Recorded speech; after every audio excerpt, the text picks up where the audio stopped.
Michael Dell and Bill Gates. Because you're pushing down. And it seems that So the guys that what were needs to really be done successful is you need to have started with Hopefully it all, they work in the latest technology. copied over good. Okay, everybody, we're gonna start this right now, so appreciate everybody coming as usual. And this is Mr. Sterling, and he has his local web development, app development, and also mobile development company in this area. And he's been here for about five years, and he's gonna talk to us about all that, and I'm sure even more. So here we go. Take Thank it. you. Thanks for coming, Miss. Thanks for coming. Yes, thank you, Eric. Yeah. So yeah, I'm your speaker. Just a little bit about my history. I started as a community manager while I was in college at San Jose State. You gotta be a little louder, I'm hard to hear. Sure, I'll talk as loud as I can comfortably. So yeah, I was a community manager at Shot Online, and basically that's just helping a community grow by being there for support, Q&A, instant messenger, running events, looking at the analytics of how all of that matches up with users and their usage.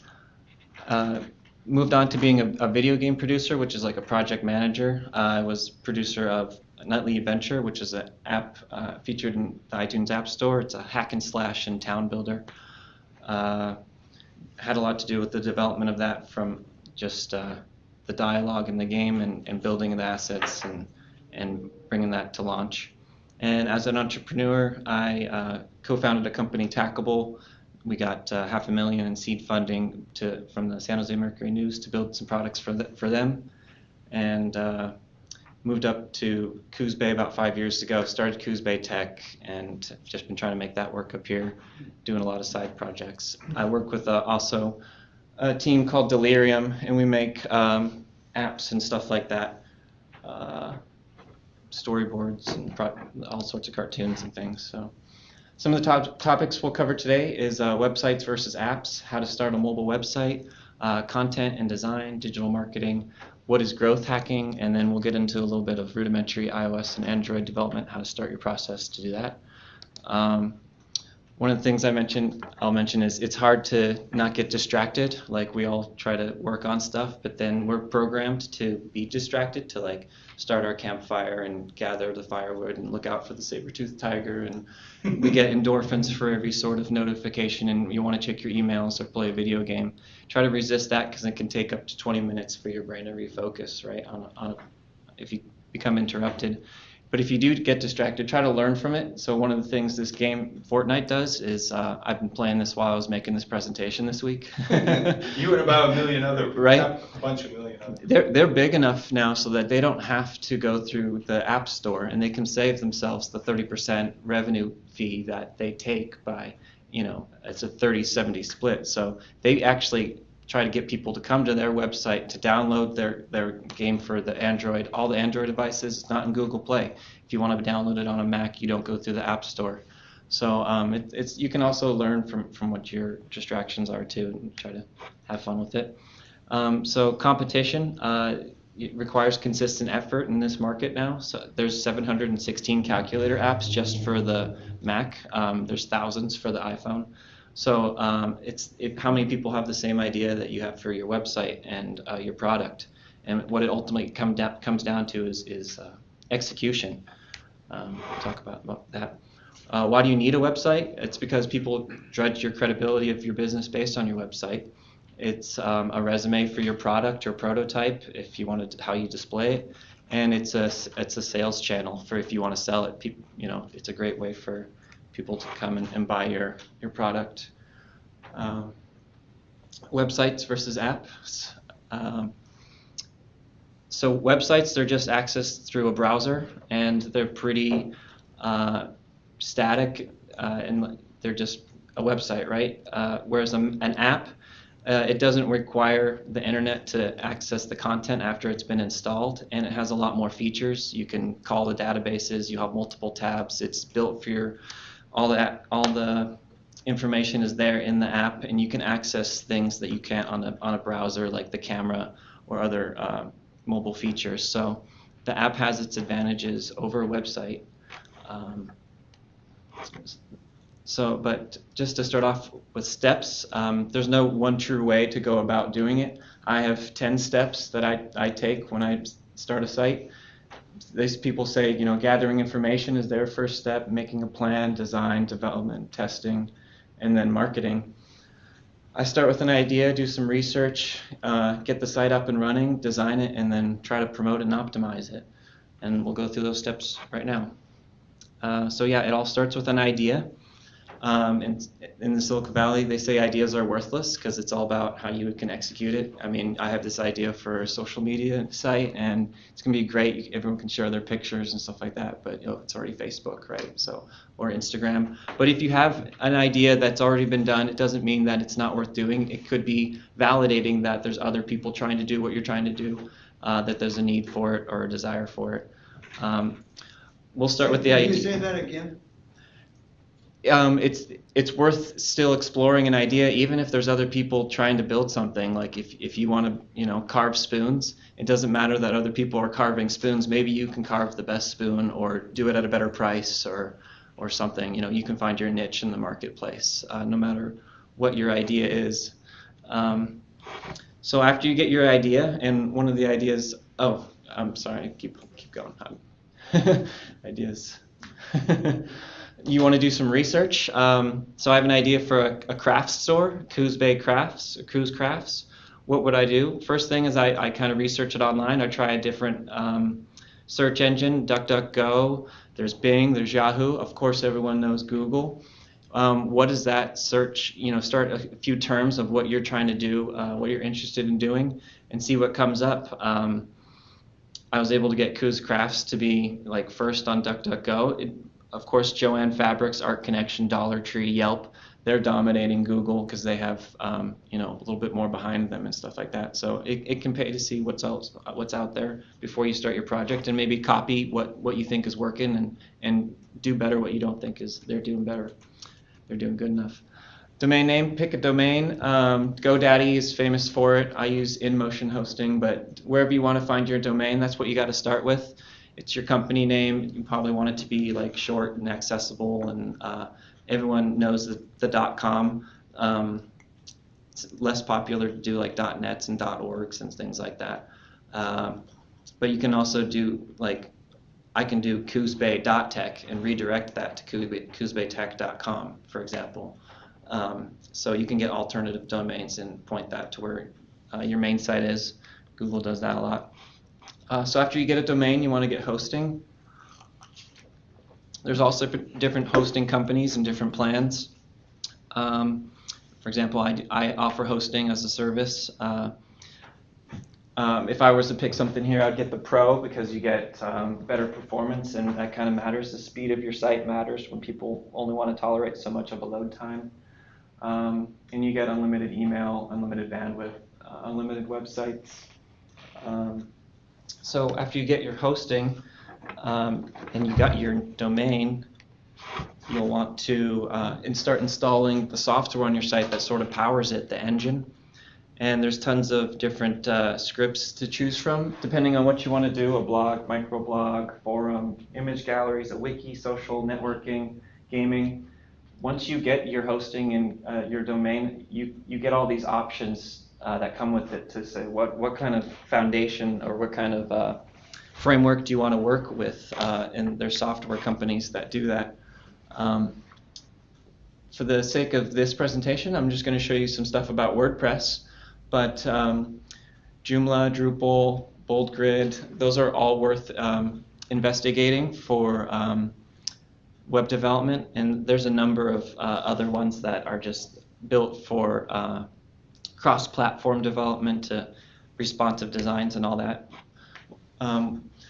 So for installing WordPress, you would select to do WordPress, and then you basically just choose the domain. And you guys can stop me if you have any questions. I know you did, by the way. HTTPS, that's the secure domain now that is pretty much standard with all hosting. You check your domain, you go through, you get add your users and their login info, your site name and your site description. We did Coos Crafts, rustic and chic craft boutique in Coos Bay, Oregon, and then install it. When you install it, you enter in your username and password, and to log in, you basically go to the domain of your site and just do /WordPress admin, and that will be the ability to log in. So once you go to your site, cooscrafts.com in this example, /WordPress admin, you enter in your login info, you get to your dashboard, and here is everything that enables you to customize your site. You got your pages, which are basically going to be your menus, your posts, which are like the news in your blog. You got your media and your comments that you can manage when people comment on your blog or other content. Stores, everything from appearance to all the settings and adding users. Certain things I won't cover was just like how to create a child theme. Like basically, that's something you should look in if you're making a website. It's a copy of your site that won't change. Yeah. Yeah, how many characters long should a password be? Good question. It's probably 8 or 16? I had heard Yeah. if it's 16 long, it's really hard to break. Yeah. The longer and the more caps and special characters you add, the harder it is to break.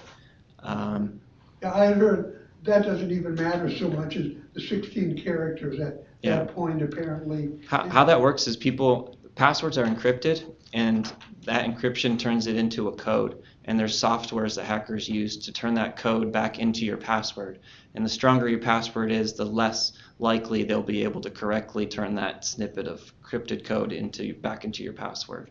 And they find that in databases by hacking into company databases and stuff like that. So yeah, a stronger password is actually worth it. Longer, more caps, all that stuff helps help protect you, to make you less of a target. They'll always go for the low-hanging fruit, the easy ones that just go through automatically. Are any of the sites on that subject adequate in, when you can take your password and have it filed under? Yeah, I save my passwords and stuff like that just because I don't want to bother with re-entering them. But yeah. Is there anything available like a dedicated card reader so your password is like business cards separate from the cloud or your computer, so when you log in you just swipe it, and I would think that would be a lot harder for someone to copy or get hold of. That's becoming a more popular service now actually, and I think Apple specifically has a feature to do that. I'm not sure offhand. For saving passwords? Yeah. Yeah, I use that. Yeah. And then there's also a service like LastPass. Yeah. Yeah. And so you just know the one password. Right. There's password organizing sites now too that. But how secure are those? Right. I've never used them because you're trusting a third party. Exactly. Yeah. Everything. Yeah. So. So after you get to your dashboard, if you just clicked visit site right off the bat, this is what you would get right after installing WordPress. You get this customized thing where you could go through to your site identity and start to edit some things. But and you can see that you have different views for different devices. But since it's blank and there's nothing there, the first thing you'll want to do is get a site theme.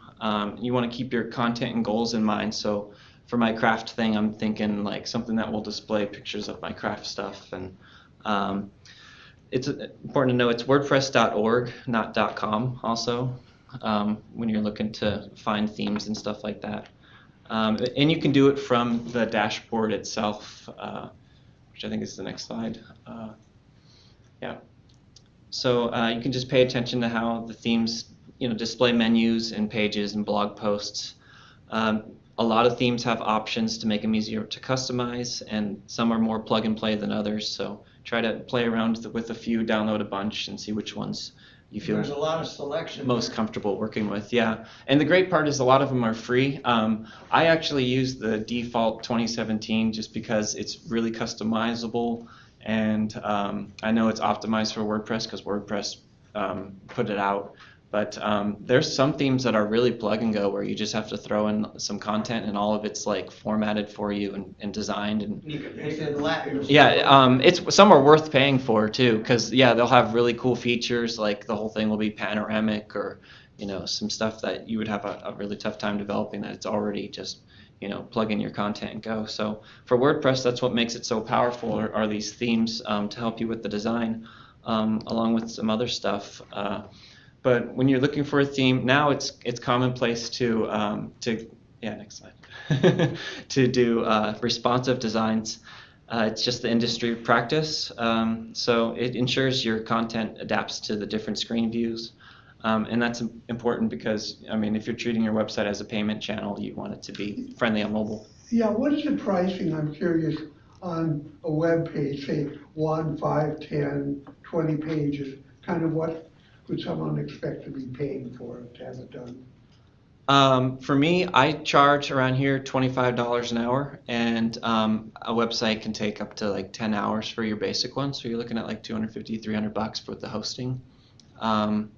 If you're getting intricate with a lot of more features, it's just how far do you want to go with it? If you're like an enterprise account and it's going to be like 100 hours project, because you have a huge site with a ton of stuff going on, then it's different than if you're just going to do a small business one-page site with all your things just easily accessible. I can knock that out really What fast. is it written in JavaScript, or what do you write? So I'm showing you right now how you can do it in WordPress without having to actually learn a coding language like JavaScript, which could totally be used in, let's say, a platform called React, which is something that you can go across all devices and even use it to build Can you apps. provide Java services? Yes. Yeah. And that's 25 also? Yeah.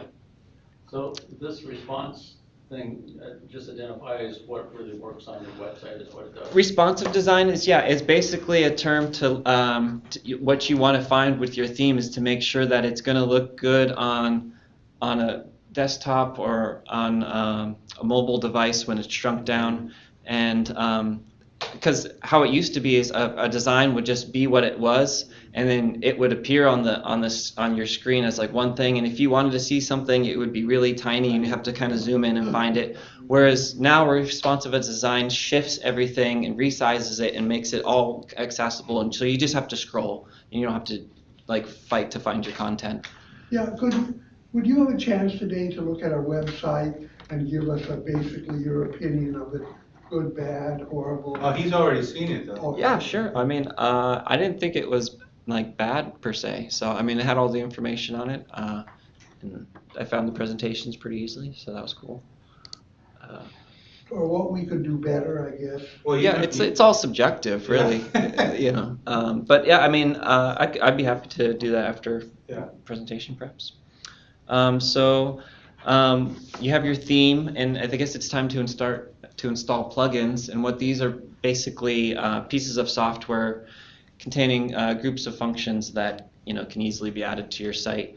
They're written in PHP, a programming language, and you just kind of install them. WooCommerce is my favorite for adding an online site with basically just a single plugin. There's contact forms. Yoast is the best for SEO. Jetpack is kind of like analytics. Anti-spam is pretty self-explanatory for comments and stuff like that. Those are some examples. For installing plugins, you just do it on your dashboard. I found those on the WordPress.org site. But So can you explain plugins? I didn't quite understand. yeah, so great question. Plugins, you just install them. Here on your dashboard, by adding new, you can search for them in that view that I just showed you. And here's where you manage them. So once you add a plugin, for example, Elementor is a page builder that I'll show you here in a minute. And that basically, once you add that in, it adds the feature for you to be able to, column your content or add, videos in a format that isn't just straight down the line. It's basically a lot of functions that's added to your site. Google Analytics here. That's a plugin that basically all you have to do is add the tracking code that Google gives you, and it'll automatically put it throughout your site so that the bot crawlers Yeah. and the sitemaps are able to read it better.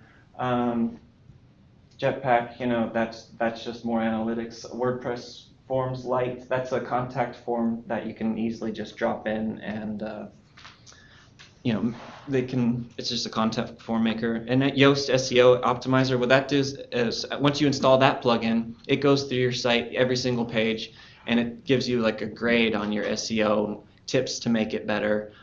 It controls, like, if you click on, South Coast Inventors /presenters. They don't know what that score means. They Yeah. don't know what the SEO means. Oh, so search engine optimization. I'll be getting into. I'm kind of getting ahead of myself a little bit with all this, but basically, that's what plugins do. Is they allow you to add new functionality that other people have already developed, and you can just plug and go into your site. And these are available only on web pages, not on apps. There's some of this stuff for apps too. Yeah, definitely. They're like programs that work on your website. Yeah, totally. Basic, they're programs on top of It's the a mini website. program. That Yeah, you plug exactly. in. And you're a lot of times you're plugging remotely to their website where they actually have the program running. So you're just connecting to it through your website, and it's letting you use it. Yeah, you get the interface of it, and Yeah. they're running all this stuff on their end, so on their databases. So going into customize, because you got now your website, you got a theme design, and you have some plugins, some functionality behind it. So you're making some progress here. You want to start customizing it by adding header images, logos, menus. There's widgets which are on your sidebar and your footer, and those are kind of calls to action or some text info or some photos or videos, media. You can go through here, and basically step by step, this will walk you through it by filling out all these sort of options there, and you can see the you got your menus and all that stuff. Next slide. You go through here, main menu, by building these pages and organizing it. You're starting to set up how you want your site to look, and you have your home services. For me, on my Coos Bay Tech site, that breaks down into what all the services are: the contact, book appointment, about, and some more about your business. You want to type in your title, what your tagline is. That those things really help for search. So, like if you want to sort of own what your business name is, this is a good opportunity to sort of start that. And then additional CSS. It's not to be too intimidating if you don't know how to code, because if you're not satisfied with how your theme is, but you really like a lot of what's going on, but there's just it's not fitting right on a view, or you wish the margins were different or the color was different, you can easily edit anything with the cascading style sheets. And a lot of that is what I did with this site. Is I was able to just look in the comments on the theme that I was using. People commented and saying, hey man, I don't like how this margin is going. Somebody already gave a snippet of code that you can just cut and paste and enter into your CSS to sort of modify that, and then you can play with that now that you have a base to work with. Start changing numbers or percentages, or start breaking stuff and seeing what works and what doesn't, and that's how you sort of get into working with code before you're writing stuff.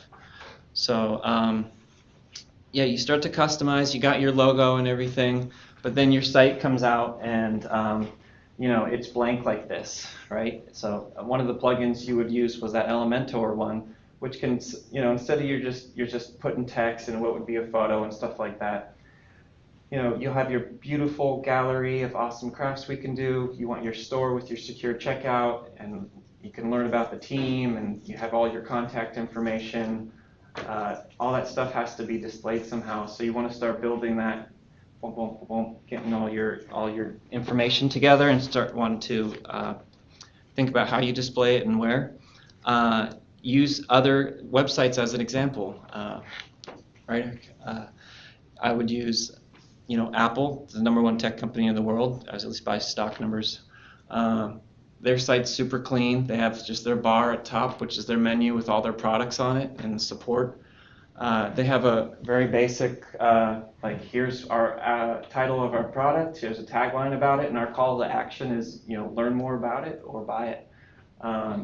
If you want to know more, you just keep scrolling down.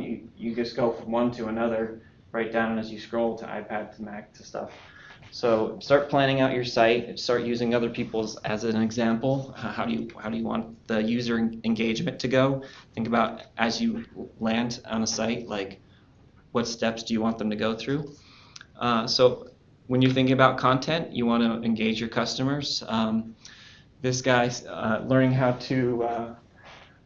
You learn how a photographer, Bruce, who's legally blind, uses his Mac to create beautiful images. They're trying to compel you to say, like, this is a tool that can help anybody, get their $1 million idea going. All you need to do is, learn how this guy did it, right? So on your site, you can show them how you built your prototype or the growing pains that you're going through, progress. Hey, you're doing an event where you're going to be speaking, like whatever it is, you can push, like that's what you can start to put on your page for content. And you want to design that. How is it all designed?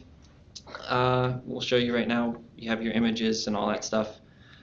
And what I use is a page builder, like I said, Elementor, and I probably should have done a little bit better job of showing how that works, but basically, yeah, it's like imagine a grid on your site, and you can start dropping in all sorts of stuff from just like, just like Apple did, right? You have your text, some more text, some links, you have your picture, all that stuff is basically can be done without coding now, and there's a variety of ways you can do it. 7 drag and drop WordPress builders I listed here.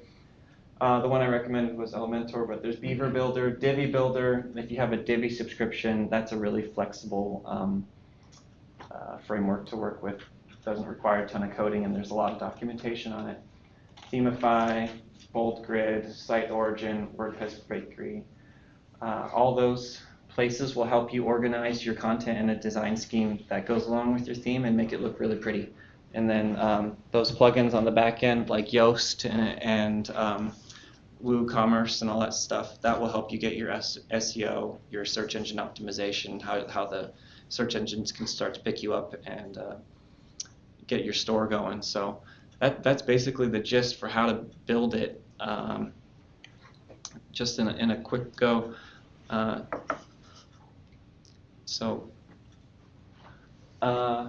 In this one, we've already kind of covered all the steps that they go through to get to monitoring and online marketing.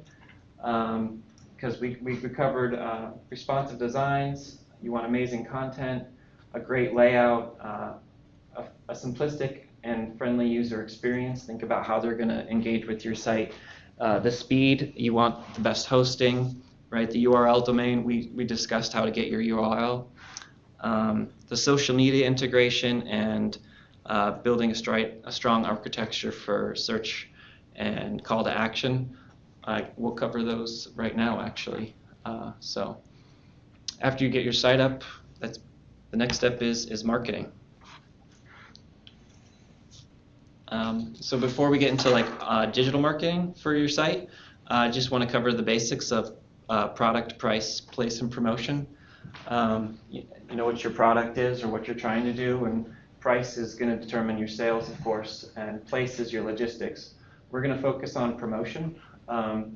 So basically you start with your target market and how big is the universe? Well, it's the whole world. It's a world wide web, right? So you kind of want to zone in a little bit. Maybe you start with Coos Bay or Coos County, right? That's a good serviced market, but who's your target market? Well, for crafts, it's probably, you just start thinking about it, probably people who have houses, right? So maybe 25, 30 years old and up, or someplace to live because they want to put their craft somewhere. It's probably people who are really into Pinterest or, home wives. You can start to get specific with it. So try to think about your target market and then how you want to aim your promotions. So this I pulled off the web. It's basically 21 ways to promote your website for free. And the whole basis of all of it is link building to gain credibility for your site. Because now you got your site, it's just going to sit there unless you drive traffic to it.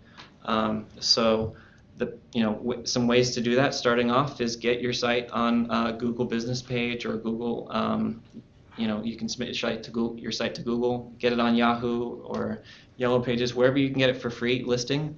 For social media, create a Facebook page and link that back to your site. You can also get on, Twitter, all that stuff. So a quick question. Yeah. For whatever reason, Facebook is just doing a horrible job of let's say, the news feed, for whatever reason, now they want you to build more friends and everything like that. And I've noticed that I can't even go back like 3 days on some of my news feeds with them now. Yeah. And I don't know what the heck's going on, but I mean, we had Yak Social in here and, talking about their stuff, and 2/3 of their market is real estate advertising on Facebook, but I'm just seeing how Facebook is just kind of wiping that out because you're not being promoted any of the things that are seeing on there, and I don't know what's going on with them. Right. And I'm just trying to figure out, because not just myself, but I mean just about all my family and friends I don't have any friends. Yeah, well, about 25 friends, but it's just kind of like they're all saying the same thing. They can only see, the last day and a half worth of stuff. yeah, That's it. you can control your timeline to show you what they deem is like most interesting or most relevant, and then Right. you can also edit it to show the most recent. And Right. usually it defaults to the most relevant instead of Right. most recent, so it's feeding you what it thinks is best curated for you, but Right. usually it's wrong. Right, So- I just changed that because I saw that come Yeah. up. So And, once you you know- set it to most recent, then you can start to go back and But even then, I can't, it- I'll go back like it's 2 days. it's and- limited, right? Yeah, I'm just going like, why is it just 2 days? Because I was just reading the thing Right. about so-and-so, but now I can't see it because Mhm. I wanted to catch up what was going At on. that point, you can only find it if you go to the page where it was posted or shared. Right, Yeah. Which, I mean, the only way to do that would be to search your browser history.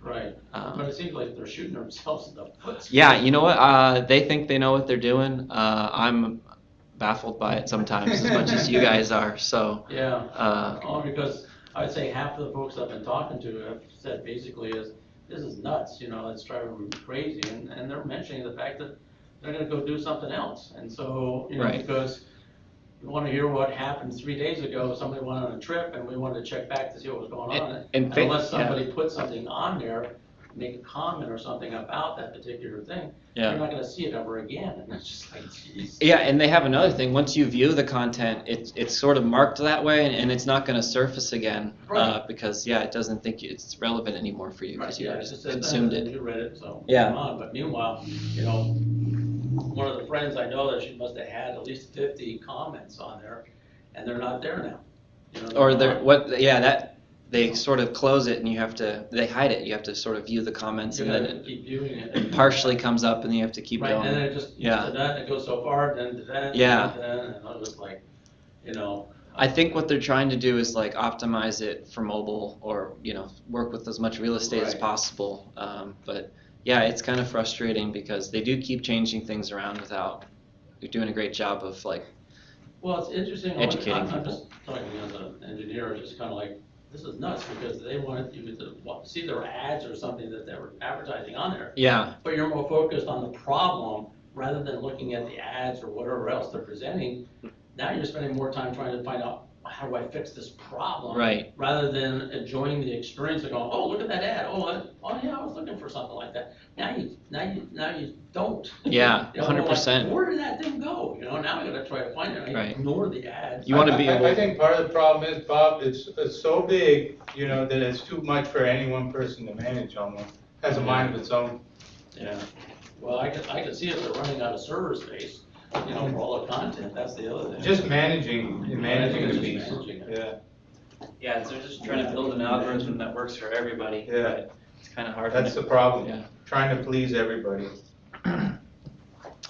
So, commenting on blogs and forums, like Reddit or whatever, is interesting or relevant to your industry that you're focusing on.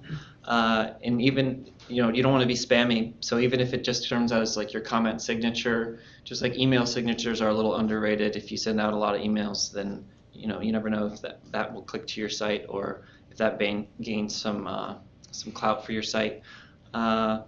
Apple does a big press conference every year for press releases to announce new products, and Steve Jobs used to do a really good job of that, whatever the new iPhone or whatever came out. Social media bookmarking sites like StumbleUpon and Dig, they are great for building backlinks for free.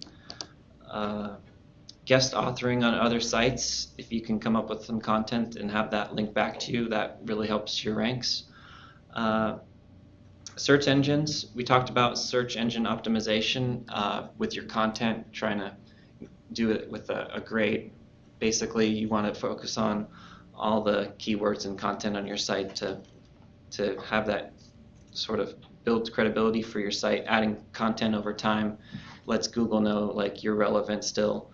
And then search engine marketing is basically paying for ads. And we talked about sitemaps, which are protocols that allow the bots to crawl and catalog all the URLs by reading an XML file that you upload. So, I mean, that's some things you can do with search. Photo sharing, you have Flickr, Picasa, Photo Buckets, Imager, all that's great for adding credibility and bookmarking, backlinking.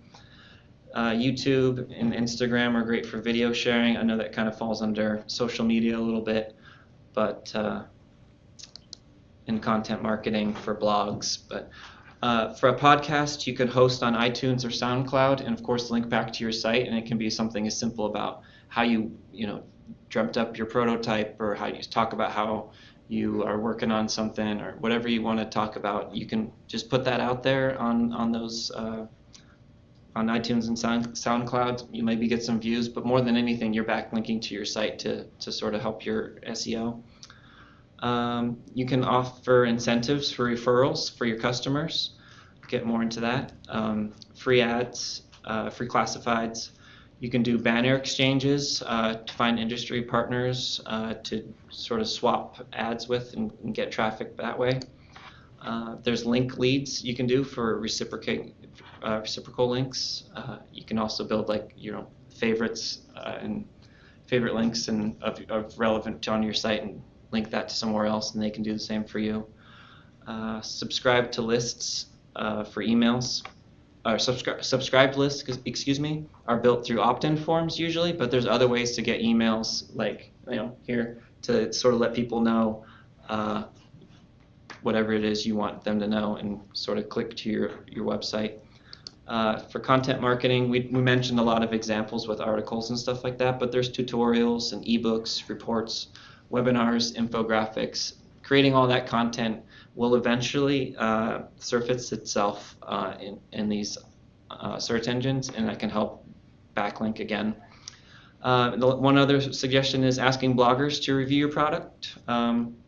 They're looking for something to talk about a lot, and so if you want to seek relevant influencers and let them know about your product or service, usually they'll be happy to evangelize you and link to your site. Or tell you how bad it is. Yeah, that too, right? We definitely did that for when we were starting out, to try to find people who would Give you enough time to take a look at it. yeah, take a look at it and maybe even promote it for you if they have a following on social media. That'd be awesome. Yeah, I mean, it benefits them because they make money on how many people look at them. And also, it's like, hey, look at this cool new thing I found. Like, I'm your discovery zone. Come to me for finding the cool new stuff. So it benefits them too. So just more marketing strategies that I'll run through really quick. Some of them got cut off on the transfer from Keynote to PowerPoint, but cause marketing is like a company donates part of their profits or a pair of shoes for every shoe you buy. Location-based marketing is like the holy grail of you're walking on the boardwalk and you get a text message, a push notification saying you're next to this coffee shop or this donut shop and you get a free donut with the purchase of a coffee or something like that, right? So it's time and location-based specific. If you can set that up. How many people subject themselves to that? You know, if you I mean, I if you download a new app and it says, "Do you want to accept notifications?" and you say accept, like and usually what they'll do is make that button bold and make the other one not, and it'll make it in the they'll A/B test it to see like do people automatically just click the left one or the right one, and like they'll try to make it so you just opt in, so you have to go into your settings and opt out. Most people just say like, sure, I'll get the notifications because they want to know. And you can add a reason in the thing saying like you should accept these notifications so you'll know such and such, and make it like a tempting reason why they should accept your notifications. But yeah, then you can basically you can add little geo fences, what they call them, so that when people enter that, you can trigger a notification or something like that. Your reminders, if you have an iPhone's list, your reminders does that, because if you drive by Walmart, it'll be like, hey, you have these things on your shopping list, by the way. Like, yeah, it does that. Like a lot of apps do that now. So scarcity, or actually transactional, is like coupons or discounts or sales. Scarcity is like Rolls Royce. There's only so many. You go through all these in terms of call to action and viral diversity. They're all pretty self-explanatory. What would be like, just to kind of break it down a little bit, what would be like the top 5 that works, let's say, a majority of the time? I mean, there's 50 there, and I can see each one of them just kind of breaking off each little. Right. So I mean, yeah, it works for you. So seasonally, polar bears on Coke cans, or if you're for the craft, you have the Christmas craft stuff, right? And that's why you start with your target market, and then you look at these strategies and you decide what will work best for me. What 5 should I start with, right? And then you kind of go from there, because you can't do all of them at once with your limited time and you run out of resources, money right? really quick. Right. So what I would do, and I'll show you guys, is just what I'm outlining right here in the next couple slides. But just constant touch points with email lists, newsletters, as customized as you can. So like reverse marketing, for example. I mean, if you want to get like kind of meta, like that Dove campaign where it was like focusing on real beauty instead of actually advertising their product, it sort of makes people, you put a message out and let them do the research to come and learn about your stuff. So it's like, if you want to go like guerrilla marketing, like grassroots, untraditional, like low budget methods that involve creativity, big crowds, and like the element of surprise to sort of announce your launch or your product or whatever like that. Mostly you just want to build a brand that people love and have an affinity for. Like people get tattoos of their favorite Disney character or their favorite car, right? Because it's like you just want to figure out like what strategy is going to make people want to sort of or what's going to be effective, really. And you can kind of, whatever your service or product is, pick from a list like this. And like I just pulled this, you could just search 50 marketing strategies and something will come up and be like, hey, here's all the stuff you could do. So just an idea for what you can focus on. And a lot of them are sort of overlap. Next slide, yeah. So it's the SEO pyramid. It starts at the bottom with content, making it easily accessible, structured with all the URLs, no broken links anywhere. The sitemap is submitted and easily picked up by the search engines. Keyword brainstorming. So a lot of the sites, every page you build usually has keywords and has a display that, like I was going to say, South Coast Innovators /presenters. If you were to search South Coast Innovators or Inventors presenters, that's a little tongue twister, but if you search that, it'll come up and it'll give a different just Google description than if you just typed in South Coast Innovators on the home page, right? Has a different view with that little text that's displayed there. You can control that, and that can usually help you sort of climb ranks if it's relevant to your content. Link building, we just talked about a ton of methods for building links back to your site. And then the cherry on top is social media now. It's like, how can you get people to share your content and connect with them on these networks? One issue I have when, trying to put a website together, but also, it always bothers me when I'm looking at going on a website for some particular reason, I want to check this out or check that out. Yeah. And it's 10 times, a day. And it always, I'm trying to avoid, when I run into this, is I go to the website and I'm starting to go down through it. What's the product? And what are they doing with it? And, you'll run into them where I get down at the bottom going, what the hell are they talking about? Okay, You know what I mean? Then they failed, I guess, right? Yeah, and sometimes you run into it, and so I'm trying to avoid that one, Right. And how much does Am the I- product cost? That's the other Yeah. thing that gets me. Right. They like to hide that now, so you keep have to Well, dig in for that. Yeah, especially like big, higher end machines, they really hide it. It's like, oh, just call me at this number and I might Yeah. get back to you. I hide it in my site too, actually, because it's like I'd rather negotiate on a project and have it be like that, because it's kind of Say that specific. again? I don't put it up front on my homepage either. My What? rates. Oh, Yeah. yeah. So, but I mean, maybe that should change. Maybe people want to know up front, like. Have you ever put your rates on? Yeah. Here's the thing on that Yeah. one. When you spend the time to get down there and you find out you can't find out what you want to know. Yeah. And then I say to hell with it. Right. Yeah. So. So if you're not proud enough to put the price in there, Yeah. then why are you wasting my time? Right. And the price is just, as long as it's a ballpark. Yeah. Yeah. Right. Yeah. Cool. Well, there's a whole category of services provided by Fiverr. Yeah. Oh, yeah.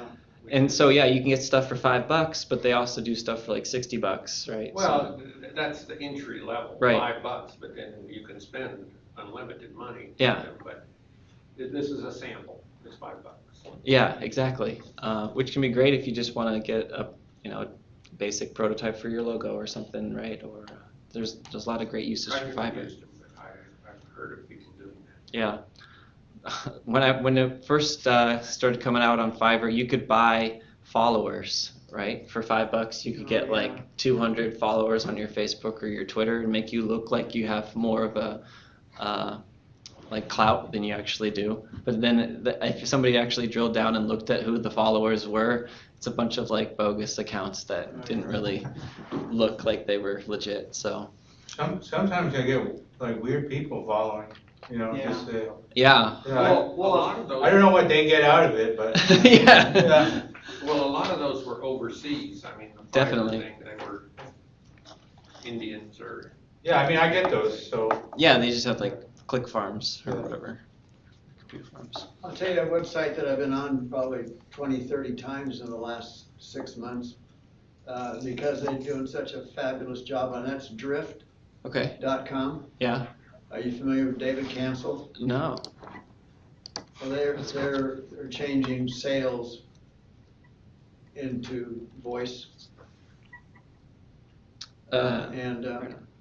He's just as a point of interest, he's started 5 companies and sold them all. The last one the one before this one, I think he sold it to Salesforce, but it was 16 months old and he sold it for 157 million or something. So, but now but he's just one of those. He made out okay. Yeah, each time he's made out okay. Right, yeah. This drift it changes almost every week. And he's got a heck of a team of about 145. And you can tell that the employees are into the company 110% because it just radiates that kind of growth, invitation, possibilities, support. And what's their product, Larry? They are reinventing the way to make sales. In other words, voice communication is what they're specializing in. In other words, email is, Yeah. they want to talk to people and they want to be able Yeah. to provide that service that way, so. So And their sales are like sales 4 support, times- sales leads, sales Yeah. conversion. Yeah, Yeah. and a lot of bots. Yeah, a lot of it's automated now, which I think we'll cover in my next slide is growth hacking, which focuses on automation and engineering, so that you can grow to scale, and experiment and really sort of focus on the data to realize what you want to do with your creative marketing and how to use it effectively. So most people, the digital marketer nowadays, just focuses on acquisition and how to get people to your site, and then activation, which is users get their first experience. But the next level to that is retention, making users come back, and then revenue, making sure they actually pay for the product. And then if you can get them to the point where they'll refer their friends, then you really hit the jackpot. So some examples of some growth hacks. You want to create a business partnership with companies or institutions that already have an established audience, and some strategies to work with them is user integration, access your user base, or cross-promotion. When we partnered with San Jose Mercury News, we wanted to get their usership there because they were going to promote an app that we built for them that would funnel users into our main platform, kind of like a group of our app. So in a complicated way, we knew that we could get people by partnering with this other company because they had an institution behind them. Airbnb was an example of, they use bots to auto post their listings to Craigslist, and then one back, and scrape Craigslist listings to post their content on their site so that it wasn't empty when they launched with no listings. And then they thought, how could we be better than Craigslist? So their traction was low in New York because their photo quality was poor on all their listings, just like Craigslist. So they rented a $5,000 camera, went door to door, taking pictures as many listings as possible, and this led to 2 to 3 times as many bookings by the end of the month, but just by going and improving all these photos. So it turns out what was stunting growth in New York was also stunting growth in Paris, London, and Vancouver, and Miami. So they were able to improve their revenue just by and start a new program called the Airbnb Photography Program, which officially launched in 2010, and hosts could automatically schedule a professional photographer to come and photograph their space. So they used Craigslist, with already had an established audience. They were able to gain some of their usership by scraping their content and then putting their content there and linking back and forth, link building through them, and then do something better than what they had already to sort of get their niche. Dropbox wants you to refer people so that you'll get more space on your Dropbox. I was having problem uploading the presentation to the computer. I was going to load it to my Dropbox so I could just access it on the cloud and bring it up on that computer. You get more space by inviting friends, and they get more users by doing that. So. And Skype also did this by inviting your contact list. So if you have a way that people can invite their contacts to your platform, that's really good to grow your software or whatever. Say that again about Skype. So Skype, like when you sign up for Skype, it says import your contacts from your address book, from Google, from LinkedIn, from Yahoo, from Facebook, from Twitter. Put all your contacts in here so you can talk with them on Skype. But then if those people aren't already on Skype, what that does is basically invite them through their email address that they signed in or logged in with those platforms. So they're getting notified to join Skype, and Skype didn't have to do anything to get those new people. All that you invited them for them. So if you can figure out strategies, one way or the other, it appears, huh? Yeah, if you can figure out strategies to grow your site or product without having to automate it, do it creatively, and look at data to how to do it. That's what basically growth hacking is. Next slide. So optimizing it is you want to think on a high level first. The top level is you want your person to be aware of your brand, and then you want them to consider buying your product or your service. And then how after they consider it, how do you convert them to actually, check out and buy the thing? And then the step beyond that is becoming a loyal customer, and then somebody who's actually going to advocate for you, saying like, oh man, you need to use Coos Bay Tech because they're so That's awesome. the best. Like, That's what right? I always Yeah. want. Yeah. So you kind of think on a big level, okay, how can I get them to go through that process? And then you start to look at the analytics that are on the next slide, and you start to think like you can't manage what you don't know. So if you have no idea who's coming to your website or who's using your app or where they're from, or like if they're coming from Google, or if like they're just organic growth somehow, or somebody tweeted about you, analytics can let you know all of that, what they click on when they get there, how long they spend, and like sort of nowadays they can come up with ideas about like what were they actually looking for and searching for when they came to your site. So there's tons of analytics platforms that add lots of layers and stuff like that. Best part is they're free for the most A part. lot of them are free. Google's free. There's a ton of them on the, like I use, Cleaner, CCleaner. Okay. And I, at the end of every day, in fact, I do it twice a day now. Yeah. But I'm wiping off anywhere from 2,000 to 25,000 of the analytic Oh yeah. hang-ons Right. Yeah. on my Cookies site, and all that on stuff. yeah. Yeah. And so it's a tremendous amount of space too. But and that's what they're using, isn't it? Right. Yeah. They track users by IP usually, and yeah, because every device has its own IP address, and it can tell you if it's from a mobile or from desktop. Yeah, Or yeah. Yeah, so I think my machine, I think it says it's like from another state, which is weird. Yeah, I use Frontier, and it says Yeah. it'll bounce me from Bend to Portland to Yeah. all around the state sometimes, just Yeah. by the Which proxy. in a lot of ways is good. Yeah, it's good because they put some space between the buffer. So here's a different type of funnel. As a video game producer, I use this a lot because it's like there's a landing page and then there's a sign up page, and it's like, do they actually sign up? Do they actually download the game? Do they open the game, install the game? Do they actually sign into the game? Do they create a character? Do they play? The number gets smaller and smaller. So you just try to take that data and improve steps as they, comes time to get them to purchase.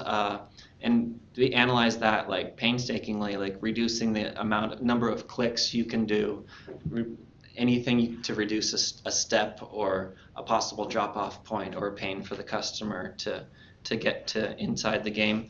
Because this funnel also works for how microtransactions run. So our golf game, you can buy a membership, you can buy some clubs, you can buy double experience charms and stuff like that. That's where the money is. Right, yeah. But, for every 100 users, maybe if you're lucky, 10 of them will pay. And out of those The whales, 10, only one of them will be a whale who will spend thousands, buy all the stuff for their friends and themselves, right? So it's really just finding the whales, which are a tiny percentage, but those whales support the entire game. Sure. It's 1% that actually supports the game.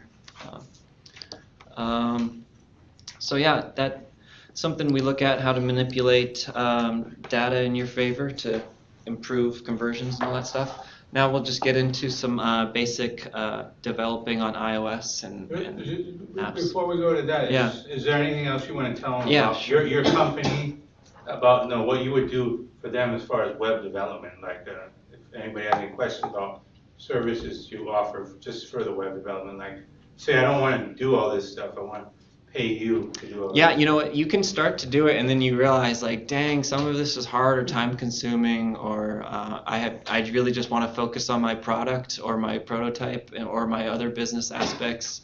You can't do everything in all hours of the day, so it's good to sort of have a team, and you want to surround yourself with people who are better than you at their expertise. When I pay for a lot of services from companies because they can do it better, faster than I could, and it opens me up to do something else. Yeah. I'm just gonna say it's,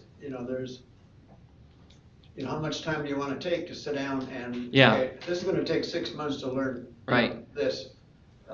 Only 6 months? Well, No, well, I'm just actually, saying, you run you into can learn portions how of to it. build an app, This is gonna take but yeah, 6 months, and and like, you go down the yeah, road a right, little right, bit further, right, and, sure. well, this is gonna take me 2 months to learn this part. Right, right.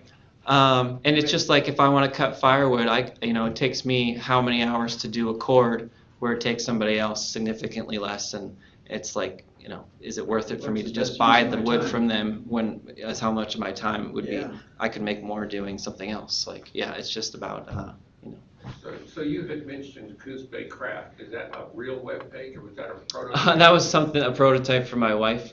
She was kind of off and on doing like woodworking and crafty stuff, and yeah, was doing that for a while, but then kind of got focused on some other stuff. So I was just using that as an example. Yeah. Oh, see, because it's not looked at that like that on the webpage. You know, I looked at it, and my wife and I drove over there, and we can't find anything, at 195 or what, over by Weimar. Oh, okay, yeah. And so then I'm thinking, what kind of a guy, what's going on here, so. Sure, that's actually, working it says for on your- there it's my mailing address. It's the UPS store address right there, actually.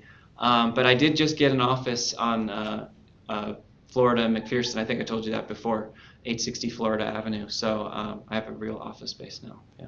Yeah, but I mean, that's the website I go to, and so I'm just suggesting that you change that because. Oh, certainly, yeah. I mean, it just happened like this week, so, Yeah. yeah. Yeah, it's been on there for at least 3 weeks. So can you 4 show weeks. us that Coos Bay Craft so we can see what you did? Sure. Well, actually, no, I can't because there's no internet. Oh, Yeah, Oh, well, I mean, I can go to the website. sure. I think that comes up. It's a really just totally unfinished site. I mean, a better example would be Coos Bay Tech, I guess. But if you want to see an unfinished Coos Craft site, you can totally look at that That's what I'm talking too. about is the tech. Yeah, right. Yeah. Oh, you want to see? Well, which one do you want to see? oh, I want to see the craft. Craft. Okay. I'm in the business. Should I go? Is that on your page? No, it's not listed anywhere. It's just cooscrafts.com. Oh, okay. It's just playing around with an idea.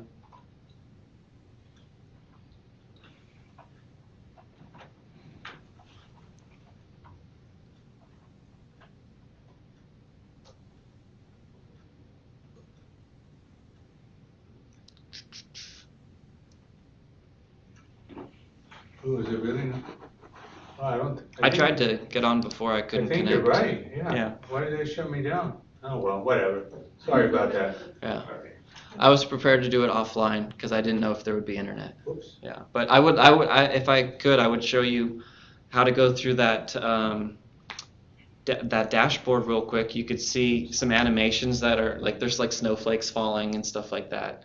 And real quick, I could show you like how to plug in some content because yeah, there's like a blog post that was just like testing yeah. out the theme. Yeah. So yeah. do you do much with YouTube videos? Yeah, I am. I know a number of softwares to create videos. I've been selling cars for a guy and created a YouTube video for his hot rod that he's selling. But I also, more than anything, I did a lot of video game trailers. And that's the most fun for me. It's because you're using their game footage and you're adding titles and all that kind of stuff. So this software, is this free software? What is this? Is this for editing? My main go-to is Final Cut Pro. That's not free. There are free stuffs on your on your Mac. There's like a movie maker on this. There's iMovie. Yeah. So there's some basic ones. Pinnacle If- 21 is inexpensive. Maybe. Pinnacle, I think it's 21 or 22 now. It is relatively inexpensive, Cool. about $75. Yeah. That's pretty powerful. I also like the Adobe Suite, which has Premiere Pro and After Effects, and that's good for adding a lot of cool features like 3D When you're graphics. selecting, look at your camera format and make sure it matches up to your editor. Which one is that? Pinnacle's the one I use because Adobe and most of the big high-end ones, Final Cut won't handle my camera format. Okay. Because I've got a Canon and it uses that MXF format. And Pinnacle's the least expensive one to touch it, and it works great. Cool. It's got all the Check it out. tools and bells and whistles. That's not $300 either. Yeah. Only problem with them is they change every 6 months or so to encourage you to buy the next upgrade. Oh, yeah. Okay. And then the next upgrade is nothing but just moving things. So there's some UI changes. Yeah. Cool. So I guess we'll press on with the apps now. Yeah, and I'm nearing the end of the presentation anyways. I'm just going to basically talk about how to start an app. Not going to. Yeah, obviously. So if you're developing an iOS app, you can have it published to iPhones, iPad, Apple Watches, Apple TVs, or Macs. A lot of people would say you need a Mac to do it. It's because you want to run Xcode, which is a Mac-specific program, and you want to program in Swift language, which is, again, a Mac-specific programming language. But there's ways to do it remotely if you want to if you want to connect on Mac in cloud.com or use a virtualization software such as VMware or VirtualBox, you can run Mac OS on your PC. Obviously, you can Google to figure out how to do that.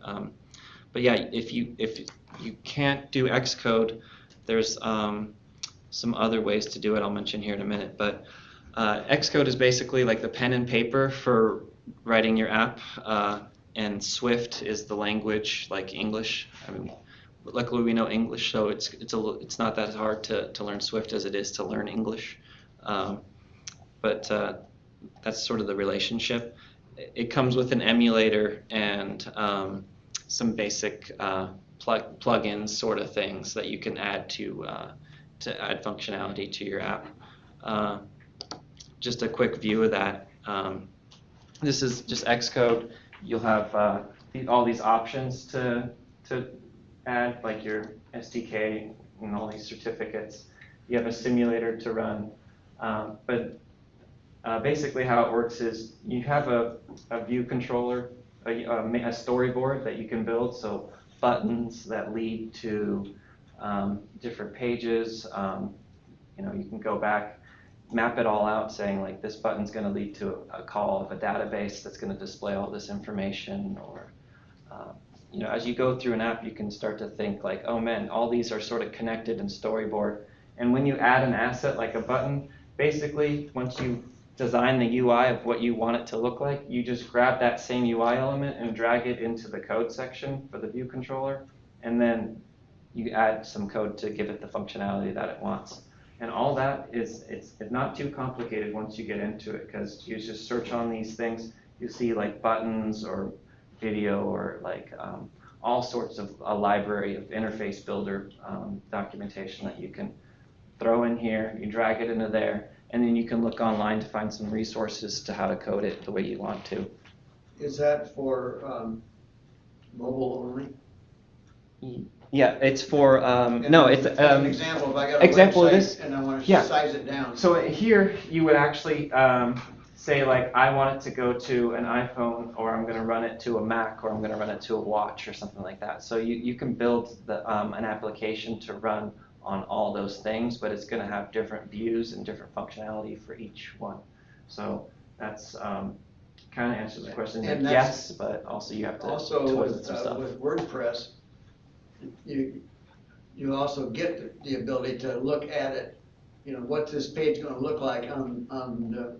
Yeah, You know, WordPress is great because also, I could add a tab, split up a tabs, do one that's just a web view, right? I would grab a web view thing, make it the whole thing.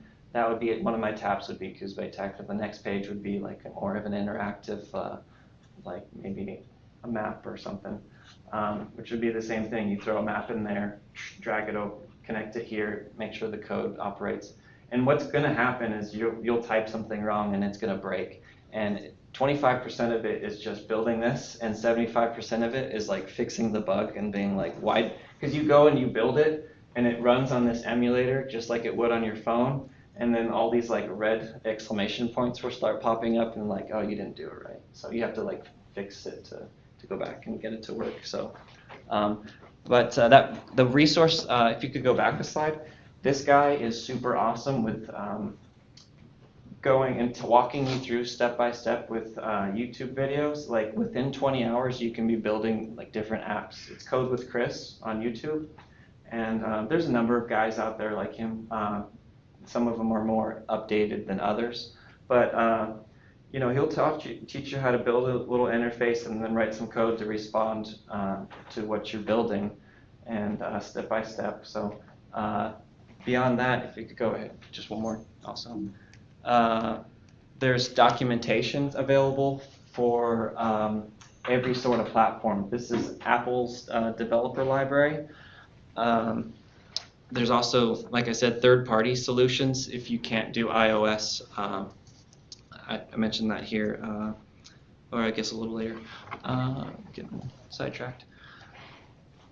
So yeah, this is just like understanding the view controller. All this, it will walk you through this step-by-step on Apple stuff, because they want developers to create cool stuff for their platform so they can get 30% of it, right? So they want to teach you how to do it as much as they can. So there's actually a lot of resources out there. So when you sell an app, yeah, they collect the money. if you buy an app for 99 cents, like Apple gets 33 cents of that, and the in-app purchases are the same thing. Yeah, Android, yeah. Same with G store, yeah.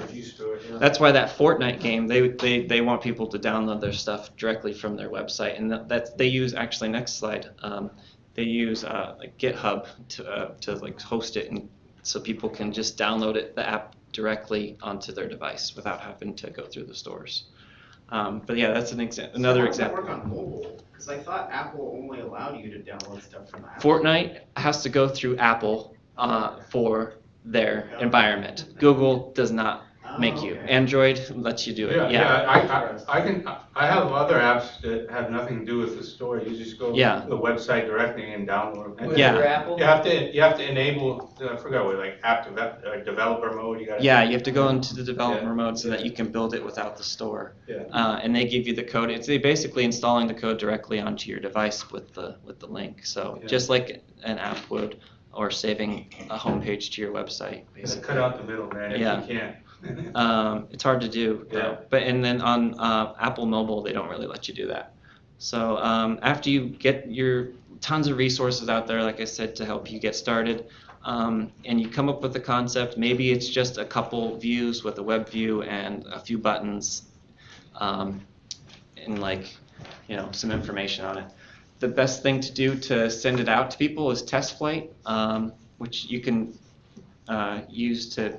Once you upload it to there, send it out to people's emails, they just click the button in their email, and then they can download it to their phone. And that's not going through the App Store.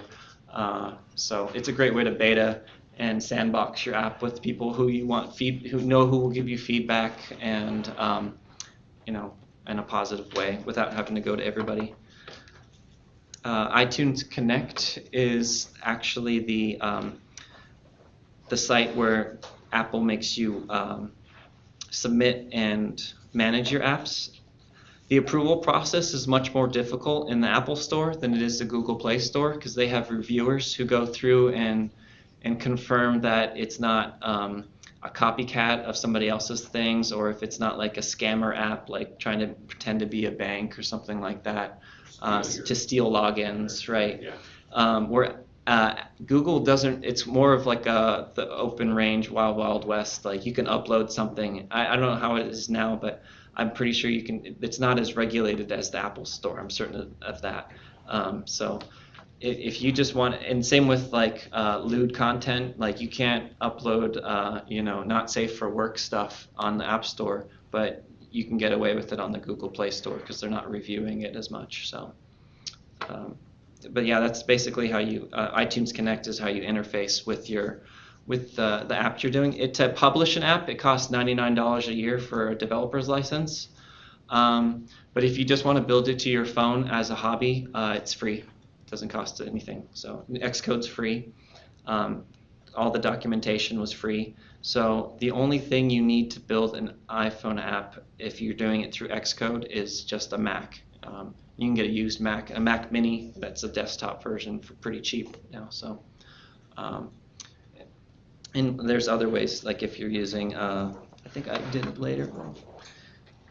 React Native, if anybody's heard of that, is a way that you program in JavaScript to do native apps without having to go through Xcode or the Android Development Studio. So Xcode's limited to Apple products? Apple products is Xcode. Anything Android is the Android Studio for all the Google devices and Android devices. So just a quick rundown of once you get your app in the store, or if you're thinking about launching it, what affects downloads. Offline, you have your social media stuff and web clicks to Apple Store. If you're generating traffic to your page, that's going to help your ranks. Backlinking, which we talked a lot about. Geosignals, it depends on where people are logging in from to download your app.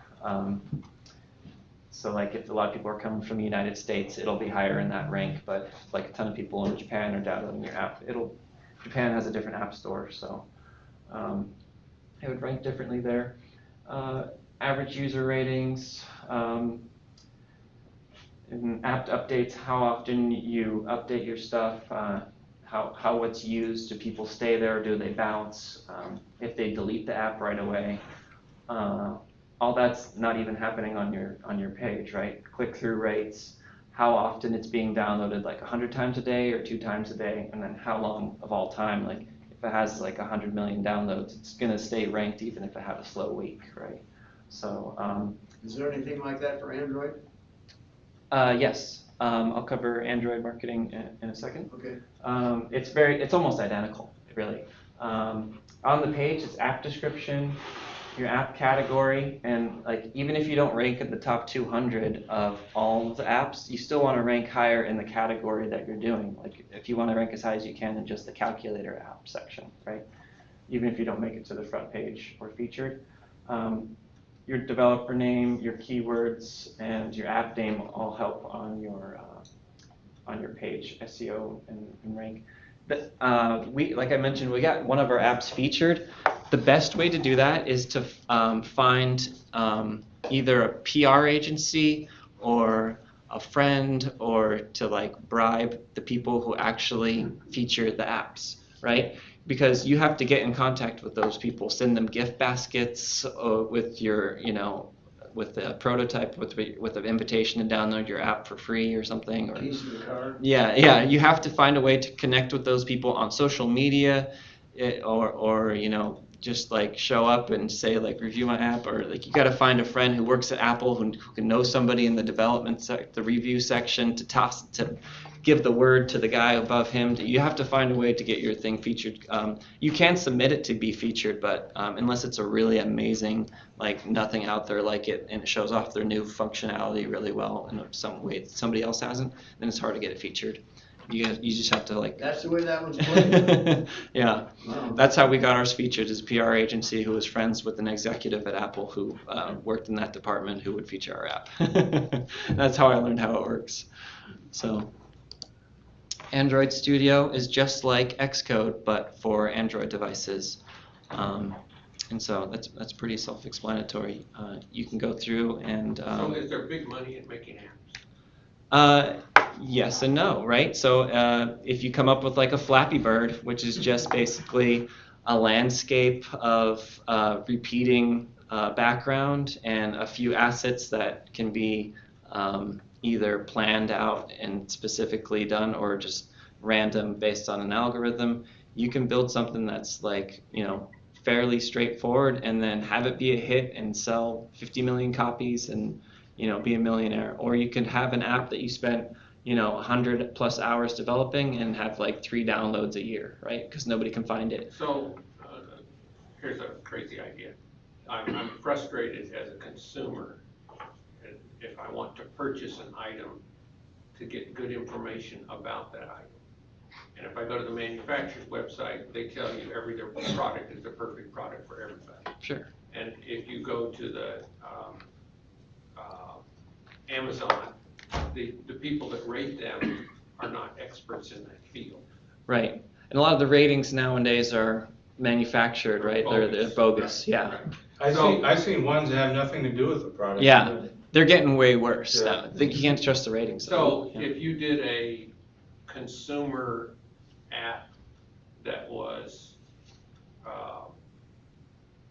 in competition with Consumer Reports, except Oh, that's funny. I had an idea called Angry Buyer, actually, which is basically, antithesis of- I built it and took it Who's down. pissed off and everything. Angrybuyer.com, you go there just to rant and bitch and complain about this company, and that's all it is. It's just a forum for like, this company sucks because they screwed me like this, and everyone should boycott them. And it's like, no, there's no good reviews there. It's just you rate it by not by stars, but by piles of crap, like that little crap emoji. That was my idea for Consumer Report. So is there something out there like that? See, I should do it, huh? I tried to put together a thing with our trade association. I'm a sewing machine store. Okay. And I tried to put something with our trade association together, and I said, if you take any industry and you take the top 1,000 dealers, they know more about that industry than anyone else. Oh, yeah, Because the those are your engineers experts. never meet a customer, Mm-hmm. and the buyers never talk to so. They learn a little bit after the fact, but And yeah. so if you took Or the top research. 1,000 dealers and you each put in one really good page, you would have the most awesome website in the world, and it would be the portal for that industry. Sure, yeah. That's a directory, basically. Right. The people who fought me on that were the manufacturers. Oh, yeah? They don't want the truth. Okay. They don't, and I said, I want the controversy. I want you to tell me why you think your Bernina is better than her Fob, Right. better than her Shinomi. Right. But if you can document why you think it's better, that's cool, because there's ice cream that we all like. Yeah. Vanilla and chocolate. Sure. Both okay.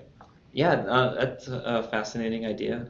But an app that would do that, and then it's like a shopper's app and then you would have a category. Right, yeah. Sort of an industry guide for whatever it is. For every Yeah. industry. That'd be cool, something to replicate and scale. Yeah, you know. I was actually looking at doing something like that with the laser. Because the thing I've been so frustrated about is like, there's no central place for me to go about laser information and to learn things. Yeah. And, it's just like frustrating. And so I was thinking of something similar. Yeah, that's with modernity, you have all the information out there, but a lot of times because of all these paid features, they're all buried. That's Yeah. another thing, yeah. So Yeah. it's like you want to access that information for See, free, but our best products that we sell, Yeah. I'm not allowed to sell on the internet.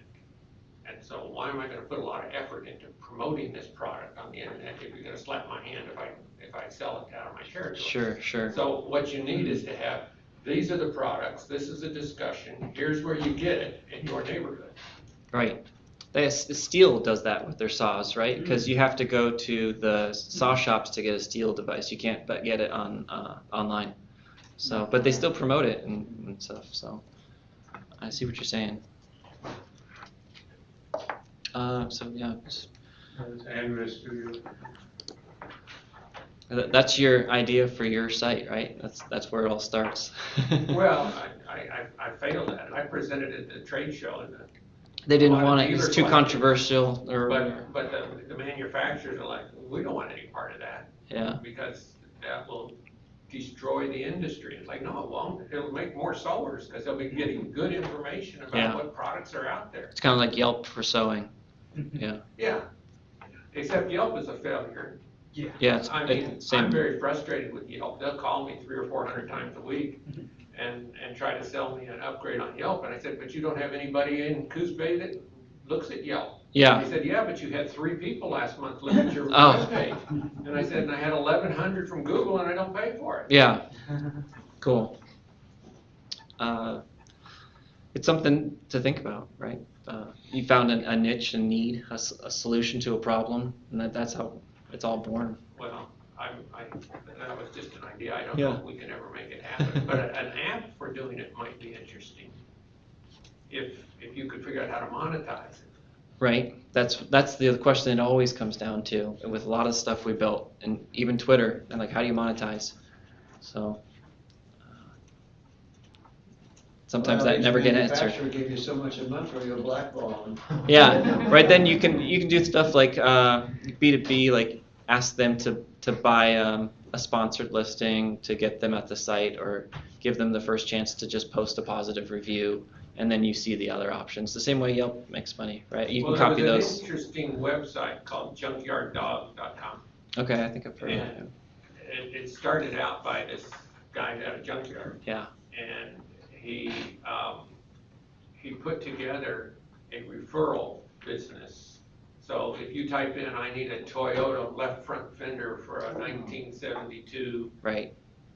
Sienna, you get 11 emails, and someone in New Jersey said, I got one for $14, and someone said, well, I got one in Portland for $82. It's really good shape, you know. Brilliant. Yeah. The tough part is getting that user base, but yeah. Yeah, but it was interesting because, I mean, it's an awesome website. I bought a lot of parts from for cars. Right.